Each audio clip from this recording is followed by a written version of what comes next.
For the AEW title, Twinkle Toes McFingerbang in his long-awaited showdown with Felix.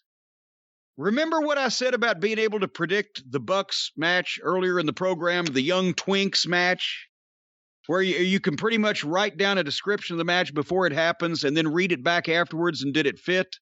See if this one fit.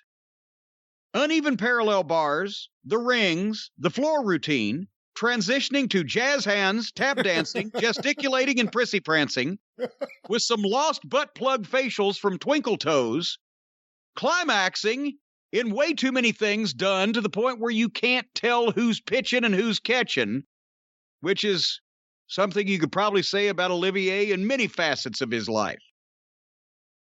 How was that? Did I encapsulate this match?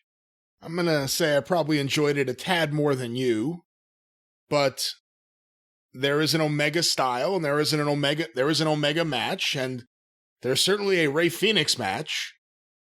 I thought it was all right. I knew you wouldn't like it. Not for one second did I think you would like it. I tried I would fast forward 2 or 3 minutes and then I would stop and see what they were doing. And they were doing the same shit over and over.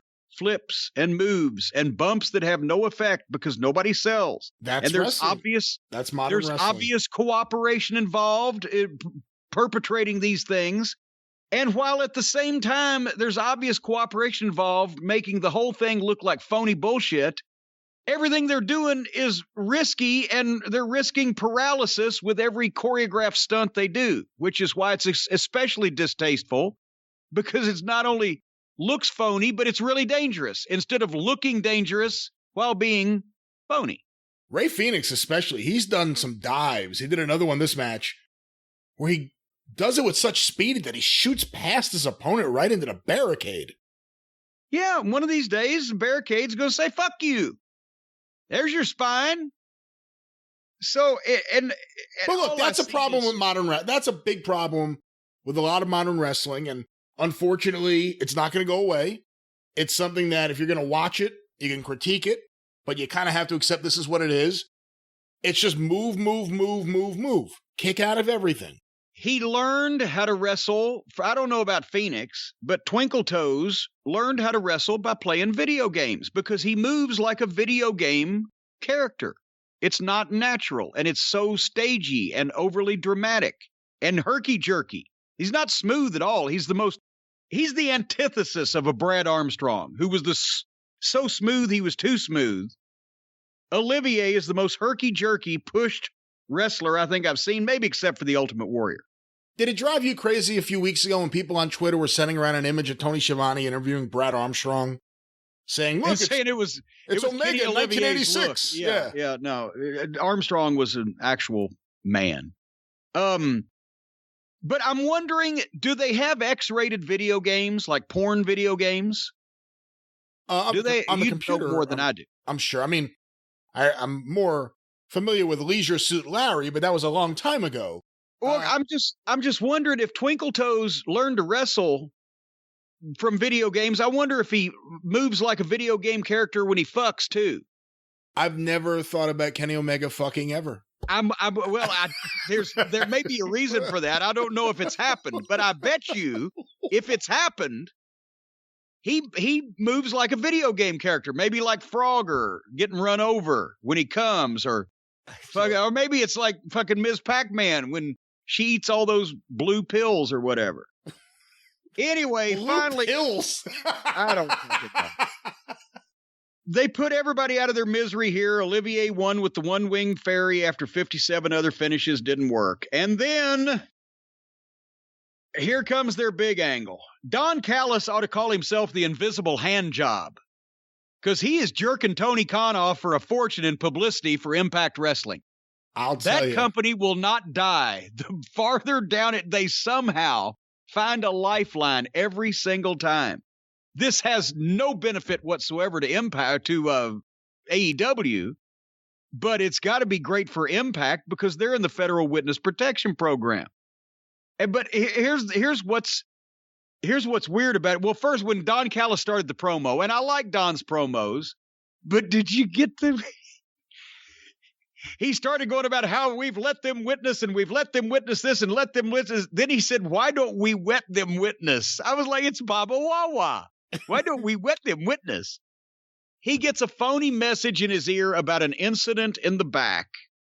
And they put up on the screen, there's Eddie Kingston's guys, beating up Penta, El Zero Forte or whatever, and Pac.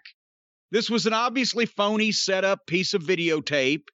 They could have explained this another way, but it's the shortcuts that the amateur booking takes. And they feel like they've got it covered in the story. Well, that's why these guys didn't come out to help, even though they overlooked the fact that they just showed people something that everybody's rolling their eyes saying, well, that's fucking fake. So this is stupid. Now the heels are going to end old Felix's career, but here comes Moxley with the barbed wire baseball bat. He hits Olivier in the gut and that's the first thing you do when you've got a baseball bat and you're outnumbered, is you're going to hit somebody in the stomach instead of straight over the fucking head. But I'll work with him on one gut shot because that's the way you can work with a bat. But then here comes Luke Gallows and Carl Anderson, and they hit the ring and they glom Moxley, and he actually sells for them because he had no other choice, because here are two real men, bigger than the entire fucking roster. And that's the thing. Gallows and Anderson are the current tag team champions of a fucking even outlawier promotion than AEW, but they look like each one of them could whip any 5 members of the AEW roster. But they're over on fucking Access TV for a goddamn half-baked fucking show that's doing murder mysteries because they got fucked in the WWE transition. And now they're on national television in this country on TNT and are outshining the fucking middle school twink tag team champions of this company. So people sitting back that might not have seen Impact say, well, okay, the champions of AEW are the Young Bucks. I'm bigger than they are. My teenage son is bigger than they are. But look at those two fucking hosses. They're the champions of this other company. Callis is a genius. Anyway, the heat is continuing as they're beating on Moxley and they're beating on fucking who else did they have? And Felix is out there. Nobody comes to help. Referees, security, wrestlers, nobody to stop this invading army from another promotion. The one time where heels and baby faces for a company could band together. But nobody's coming out to help. Because Olivier has got to hit Moxley with 6, right in a row, 6 fake-looking bat shots with barbed wire wrapped around it. Olivier got a little cut on his arm. Moxley is unscathed from 6 shots with a bat wrapped in barbed wire because they all looked fake, because Olivier can't work with gimmicks. But then after that, now suddenly the floodgates open and all the people who have been at ringside through this whole thing suddenly decide now is the time to stop it. 4 bat shots, no, but 6. Pillman and Griff Garrison jump in and they get stopped. The only thing that looked like a shoot was when they stopped Pillman and threw him out. Then the entire ringside roster of highly paid job guys who are paid on contract to sit there and act like marks, and that's method acting. It's not a stretch. They try to get in, but the heels play King of the Hill. And it would help if the AEW roster did not stand for anorexic, effeminate wrestling. Because if they'd had some guys that looked like they could actually do something to fucking King of the Hill, they would have got some more heat, but it was just a bunch of fucking children. Then Olivier hit Moxley with the bat again. And it didn't look, of course, if they looked good, nobody would believe it because he's hit the guy 9 times, but fortunately, they didn't look good enough to believe anyway. And sure enough, after the 8th shot, Mox starts fighting back. And then they stopped him again. This went so long. And then finally, here come the twinks, Balding and his brother Pieface. When did twink become your favorite word? Because I just started and I was thinking Twinkies and I'm hungry. Somebody tweeted me the young twinks. And I said, well, Anyway, So then they went through some high school drama, and then they did their little twink sign, all the Who's down in Whoville, the tall and the small. And that's supposed to be a big thing because the original Bullet Club is back together again that was never on TV in this fucking country on any mainstream basis and was a big deal in Japan 5 years ago. And so that's their earth-shaking thing. The original band is back together, but they can't call them the Bullet Club because that's trademarked. What the if there was a Tony Khan decoder ring that you had to have to decode the secret messages, this show would not be harder to understand for anybody but the most rabid of internet fucking modern garbage wrestling fans. Because nobody else is going to take the time to figure this shit out, and nobody gives a fuck about 3/4 of this fucking talent. And that was the show. Yeah, nothing's ever really explained or expanded upon for the casual audience. I will say this is just nothing but a gift to Impact Wrestling. Makes no sense. The Bullet Club, they had their fans, and certainly the t-shirt had even more fans than the actual Bullet Club. But I always thought it was the lamest faction in wrestling.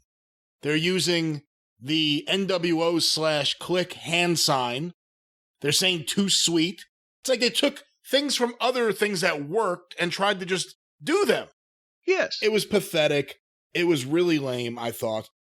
Anderson and Gallows are right. They look like big, strong guys. They may be the most underwhelming tag team in modern wrestling. I've never seen them in a match and I was like, oh, that was great. Never once. What? Have you? I've seen them a couple of times that, of course, it wasn't in the WWF. It was on actual live events before they went there, but I was a fan. I've never seen it with them. And I don't know. I was really hoping there would be something on AEW this week that I would really like, because I was in a positive frame of mind about AEW coming off last week's show.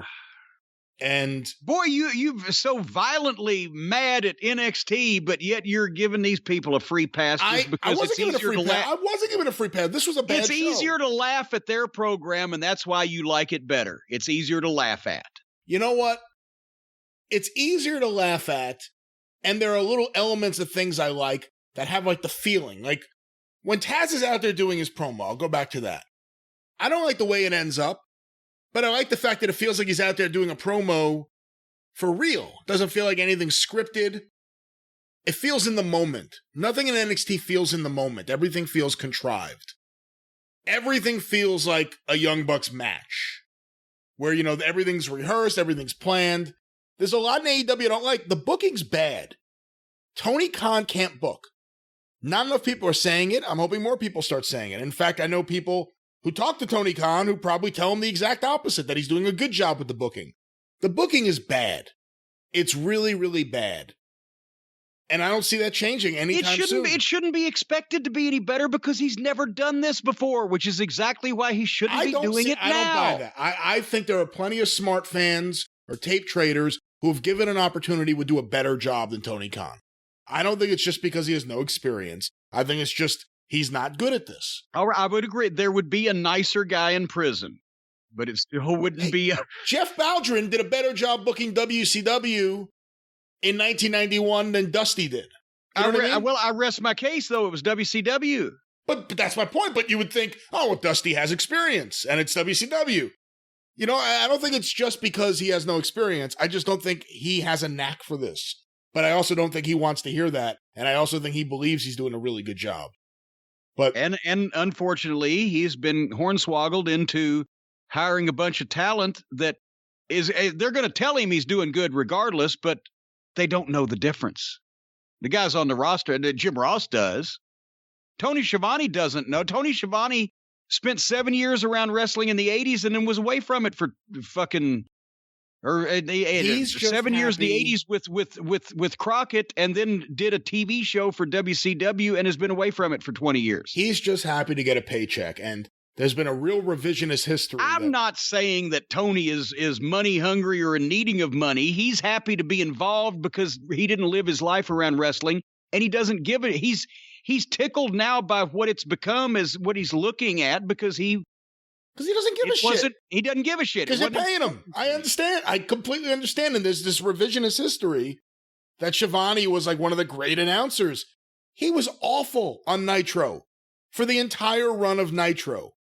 Tony Schiavone's peak. To be fair, it was Nitro. He was good for Crockett. He was not. He was good for Crockett. He was good until about 1991, maybe 92. And then after Jim Ross left WCW and he became the lead announcer, he went downhill quick. He was pretty unbearable, and he was really not good on Nitro. It's a revisionist history now that he was like the voice of WCW, and he was great. Nope, he was not.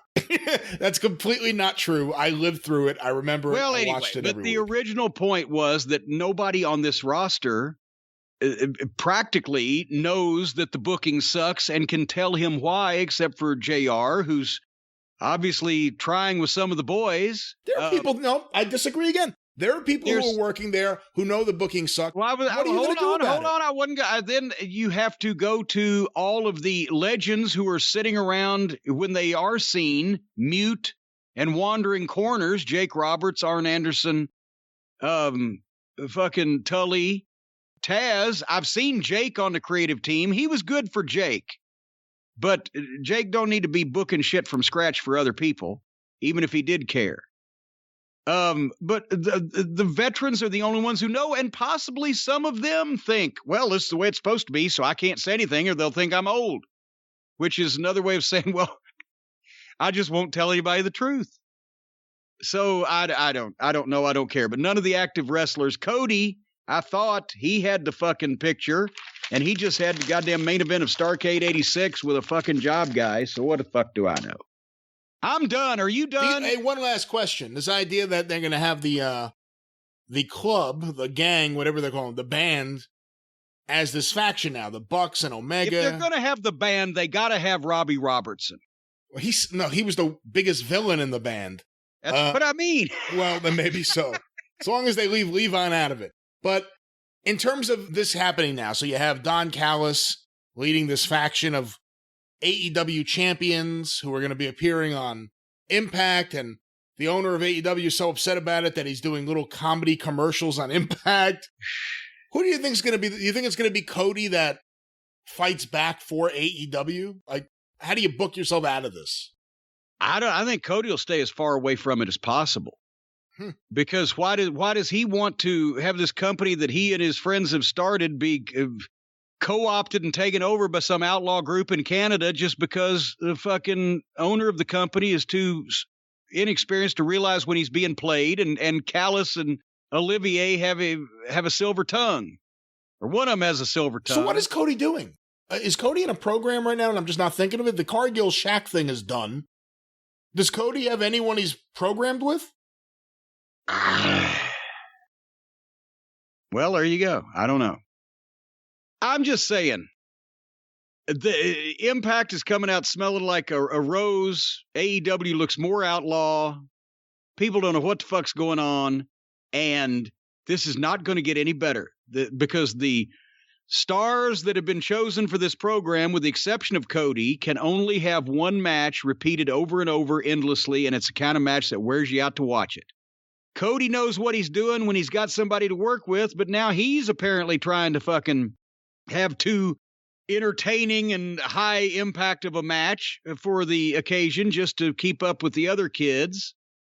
And the booking gets nobody over because none of it makes any sense. Nobody, even if they were on drugs, could believe in any of these people because it's all hokey and phony. So, but at least it's easier to laugh at than NXT because NXT's a slog.